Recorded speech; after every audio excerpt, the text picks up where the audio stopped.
நாம் பணத்தை செலவிடுகிறோம் என்ற எண்ணத்தில் வாழ்கிறோம். ஆனால் உண்மையில் நாம் செலவிடுவது நமது மொத்த வாழ்க்கையை.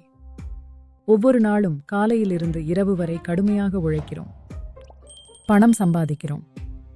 ஆனால் அந்த உழைப்பின் பயன் என்னவென்று நம் மனம் கேட்கும் தருணம் வரும். ஜோ டொமிங்கஸ் மற்றும் விக்கி ராபின் எழுதிய your money or your life என்ற புத்தகம் அந்த மன உரையாடலுக்கு நேரடியாக பதிலளிக்கிறது. நீங்கள் வாழ்க்கையின் உயிர் சக்தியை, லைஃப் எனர்ஜி, பணத்துக்காக மாற்றிக்கொள்கிறீர்களா? அந்த உணர்வே நிதி சுதந்திரத்தின் தொடக்கமாகும். புத்தகத்தின் முக்கிய 10 கருத்துக்கள். நாம் சம்பாதிக்கிறோம் என நினைக்கிறோம், ஆனால் உண்மையில் நம் நேரத்தையே பணமாக மாற்றி வருகிறோம்.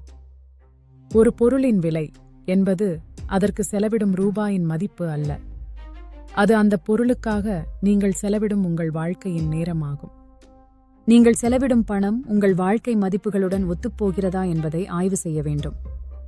உங்கள் முழுமையான வருமானம் மற்றும் செலவுகளை தொகுத்து உண்மையான நிதி நிலையை மதிப்பீடு செய்ய வேண்டும்.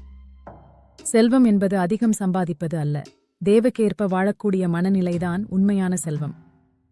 நீங்கள் பணத்தை கட்டுப்படுத்தவில்லை என்றால் அது உங்களை கட்டுப்படுத்தத் தொடங்கும். ஒவ்வொரு செலவையும், இந்த தொகைக்கு என் வாழ்க்கையின் எத்தனை மணி நேரம் செலவானது என்ற கேள்விக்கு பதிலை யோசித்து பாருங்கள். நிதி சுதந்திரம் என்பது பணமில்லாமல் வாழ்வது அல்ல, ஆனால் பணத்திற்காக நம் வாழ்க்கையையே இழப்பதை தவிர்ப்பதுதான்.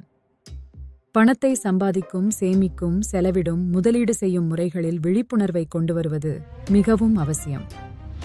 நம் வாழ்க்கையின் நோக்கங்களுடன் பொருந்தக்கூடிய பண ஒழுங்குமுறைகளே நிலையான நிம்மதிக்கு துணை புரியும். நீங்கள் பணம் சம்பாதிக்கிறீர்களா அல்லது உங்கள் வாழ்க்கையின் நேரத்தை பரிமாறிக்கொள்கிறீர்களா? இந்நூல் எழுப்பும் கேள்வி மிக எளிமையானது, ஆனால் அதன் தாக்கம் ஆழமானது. ஒரு பொருள் வாங்கும் முன் சிந்தியுங்கள், இது எனது வாழ்க்கையின் 5 மணி நேரத்திற்கு உண்மையில் மதிப்புள்ளதா? நிதி சுதந்திரம் என்பது வாழ்க்கையின் எல்லையை கடந்த ஒன்றல்ல, அது தினசரி வாழ்க்கையில் விழிப்புணர்வுடன் வாழும் தன்மையே.